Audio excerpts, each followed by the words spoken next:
Hi, my name is Farisai Dzemwa. I'm a Black African migrant in the United Kingdom. Thank you for this opportunity to tell my story because I think it's high time we told our own stories as they are and as they should be, because they've been told for us for far too long. I'm originally from Zimbabwe, and I was born in a village called Murewa. I was born to teachers. My dad was a teacher. My mom was a teacher. Actually, my dad was a headmaster in a primary school. But my dad passed away when I was about four and a half. And so after that, it was just my mom. I moved a lot. I like to emphasize that because I moved 9 schools in primary school, and still I was always top of the class. I take pride in sharing that always. Anyway, well, just before I finished primary school, we moved to the city, Harare, where we lived in Lochinvar, where I did my grade 6, and then we moved to Waterfalls. And I think I can safely say that's where I grew up. I finished primary school, went to secondary school in Waterfalls. As a young child, I had a happy child. You could say I was spoiled, actually. My mom did her best to make sure that we had everything. Maybe she was compensating because she wanted to cover up for that missing dad. So we got everything we needed when we were young. She had 3 jobs. I'm always applauded her for that. And then high school, I was in Harare. I went to an A school, which I'm grateful for as well. That's where I learned to speak English the way I speak it. And I'm proud because it helped me when I got here. When I was about 16, the joy of childhood was taken away from me by a close relative who sexually took advantage of me. And from then onwards, my life just changed. Many people, when they turn 16, they get presents that they have hinted at when they're heading towards there, or they have actually asked for, or presents that their relatives, friends, parents know you will actually like. But unfortunately, my 16th birthday present was me being sexually abused by a close relative. And then thereafter being told I can't actually talk about it. Because what actually happened is I told the relative, this is what has happened and it's broken me. But I was told, you should not talk about it. And I was given a list of reasons. But today we're not going to talk about that. I'm only mentioning it because it is part of the reason why I ended up leaving my own country. I loved Zimbabwe then. I love Zimbabwe now. But I really struggled seeing this person on an almost day-to-day basis, knowing what he had done and knowing I couldn't talk about it. So I decided I was gonna move away. And that's why I came to the United Kingdom. And to be honest, in my head when I came here, I thought that was my ticket to freedom. This is where I was going to be able to find a way to forget about what had happened. And forgetting would have been easier because I was far away from the person that did it. But when I got here, I was in for a rude awakening because I left that problem back home and came here to face a different set of problems. Right from the airport, I started having regrets. To start with, I had come dressed like an African Zimbabwean princess, dressed up even though I knew that United Kingdom is known for being cold, I can't say nothing had prepared me for the kind of coldness that I faced. And I picked the worst time of the year as well to come here, January. I stepped out through a revolving door and the cold just hit me. And I remember thinking, what am I doing here? Can I even survive this kind of cold? And I actually allowed the revolving door to go round twice. And I went back inside.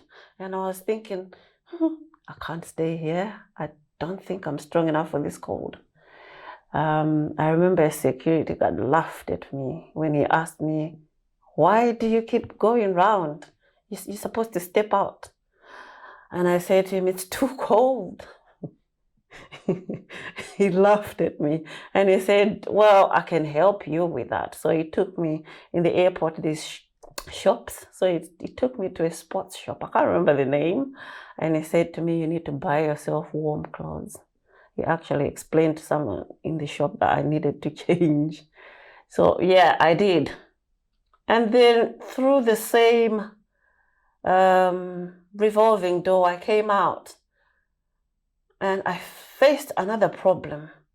Though on that day, I didn't realize it was a problem. It's only in reflection now that that was the first problem that I would have faced besides the cold. Because there were some people that were right outside. They looked at me. I must have looked, confused kind of, and gave myself away as a new person here. And I heard them talking to each other that, oh, there's another one. They come here and they're stealing our jobs. If they don't steal our jobs, they'll just go on benefits and stay there while we work like dogs. And I remember thinking, who are they talking about? Because to be honest with you, personally, I did not see myself as that. I did not classify myself as that. And I would never have imagined anybody looking at me that way. And I guess it's because back home I had worked hard all my life. Watching my mom do her best for us was for me enough reason to work very hard at everything that I attempted in life, and which is why I would never have imagined anybody thinking otherwise about me. I didn't reflect to think that actually nobody knows what I've been doing in Zimbabwe. Nobody even knows why I'm here. But yeah, I was met by the relatives that were meeting me there. And these words that I heard about me being labeled were quickly pushed back of my head. I had to focus on getting used to the cold and making a plan on how I was going to find myself. The main reason I told myself I was coming here was to find myself, because I had become quite muddled back home, trying to act a certain way when I didn't really feel like that. And I then faced another problem where the person I stayed with when I got here was scared for me to go anywhere because I hadn't actually decided what I wanted to do. And she was well aware that you need specific paperwork that relates to why you're here. And I had come as a visitor. So I think she was worried about that because she knew I was here without a specific time frame. Anyway, I ended up working for people in their houses, almost working as a childminder, I did school runs for people. And I remember thinking, what kind of freedom is this? I've left a very good job back home. I had a managerial position. I was earning enough. And now I'm here looking after somebody's kids, picking kids from school in the cold. And that was me beginning to get muddled again. And on reflection, you leave one problem and you tell yourself you're finding a solution. And you never really actually imagine you will face other problems while you're trying to find a solution. You just kind of tell yourself, this place is going to give me a solution. And you imagine it's just going to be there, laid out for you. At least that's what I thought.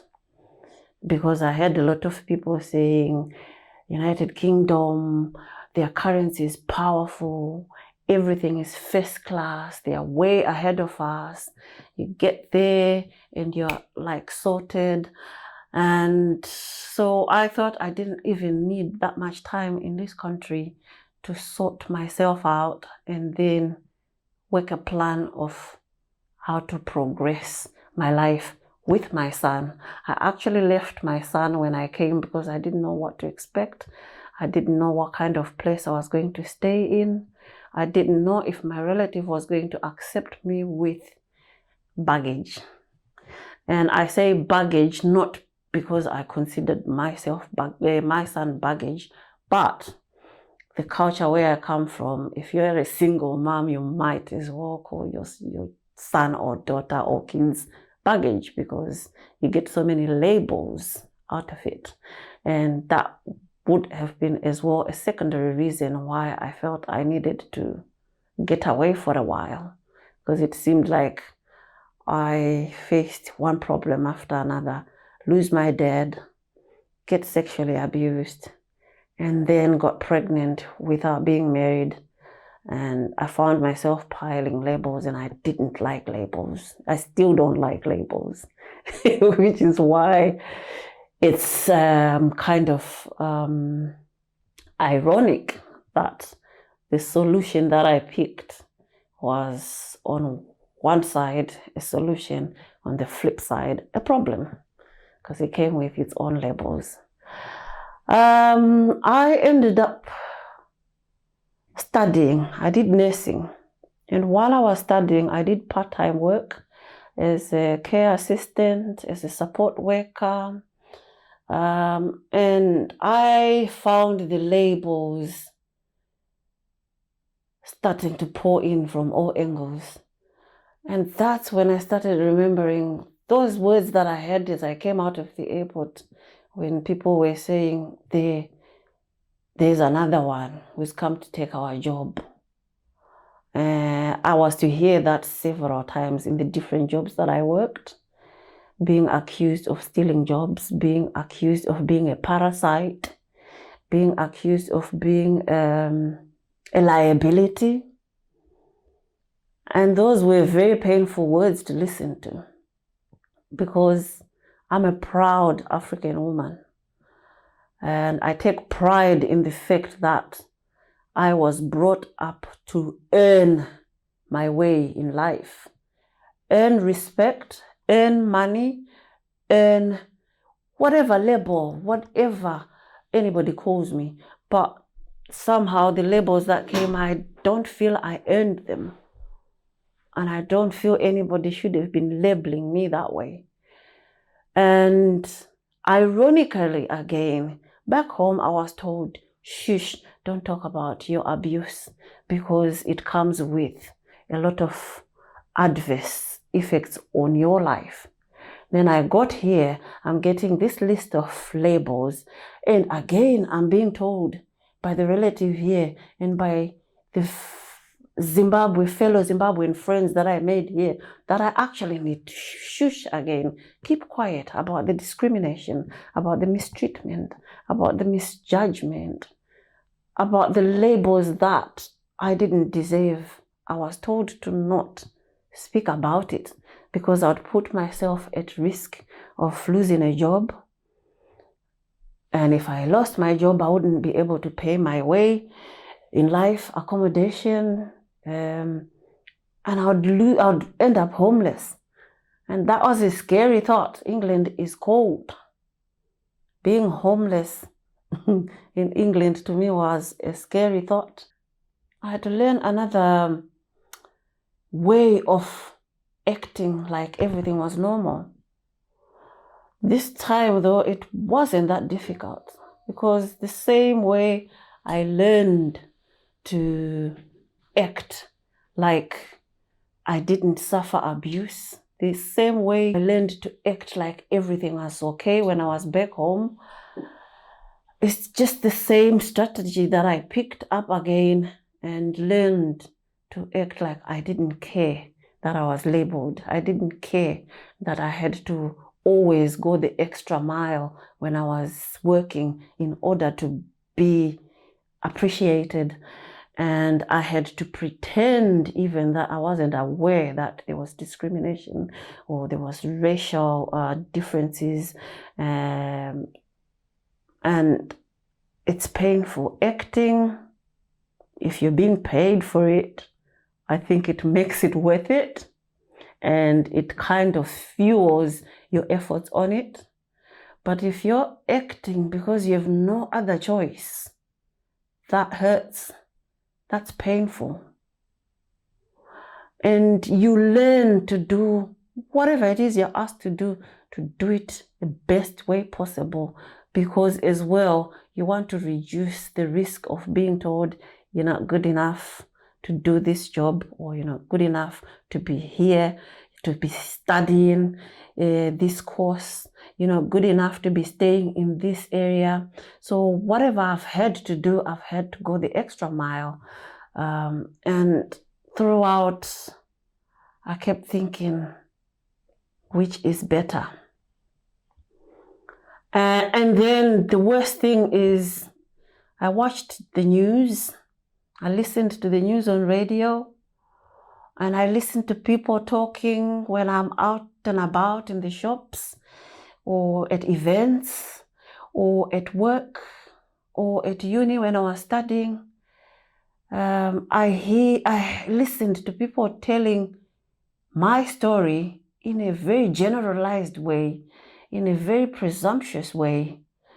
I listened to people make conclusions about me, blanket judging. And that again hurt. As time progressed, as time went on, I started to feel like I was becoming comfortable in my discomfort. When you think of it, how is that right? How can that be good for anybody? Teaching yourself to become comfortable in what you should not really be comfortable in what you know you're not comfortable in. But you've got to act right. If you're going to be convincing in what you're doing, you've got to act, and you've got to act right. I couldn't be in a workplace and look miserable, because that doesn't work with the customers that you're working with. And I couldn't be in uni studying and look miserable, because that would have interfered with my focus and my concentration. So again, I had to act. And when I say this and reflect, I think many of us migrants, especially Black migrants, because we stand out, we've all had to learn to act. And when I think about that, I'm 48 this year. It means the bulk of my adult life, I've been acting. And I've been here 20 years, going 21 now. That is like a lifetime of acting, and it's sad.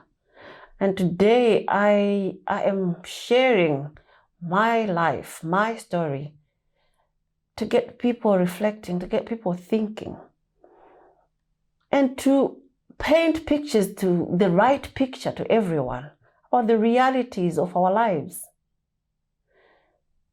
You are labeled that you are a liability when you're working 60 hours a week and you're paying your taxes, and you don't have parents living in this country that are going to be looked after by the taxes. When you think about it, the taxes that I've paid goes a long way to looking after people, the elderly, the sick.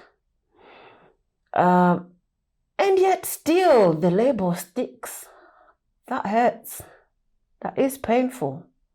And I think even if it doesn't change anything for me, talking about it is paving way for other people to talk about their own experiences and get our own people thinking and reflecting about what is happening to us. Because as I speak, I've reached a point where I ask myself, was it worth it? And trust me, it's a difficult question to ask yourself, let alone be asked by somebody, because I don't actually have a straight answer to that. I'm going to tell you why I started thinking this way. In 2017, being rushed off my feet, because one of the habits that I had created was working hard, working long hours, working many hours a week in order to avoid thinking about the things that were stressing me. And so in September 2017, I was absolutely drained. I was tired. I could hardly think, focus, let alone concentrate. And I remember I had taken up a job in North Wales. I live in Wolverhampton, West Midlands, and it's about 3 hours, 2.5 hours to 3 hours drive. So I'd driven there to take up a job while I actually knew I was tired. But what I told myself was I was going to go early, get to the flat I was using there, rest, sleep, so that I would be revived in the morning to start my job. But I didn't realize I miscalculated my strength. I mean, I've survived so many things. Up to that point, I'd convinced myself that I can survive anything, almost like I'm unbreakable. I've heard some people say, black men don't crack. And I actually believed that myself. And I told myself, oh, you just need a few hours of sitting in your settee, relaxing, watching television, and go to bed early, and you'll be as good as gold tomorrow, start work. But as I turned in front of the flat that I was supposed to be using, I'm not actually sure how I didn't see that it had snowed there. And so where I parked had become slippery.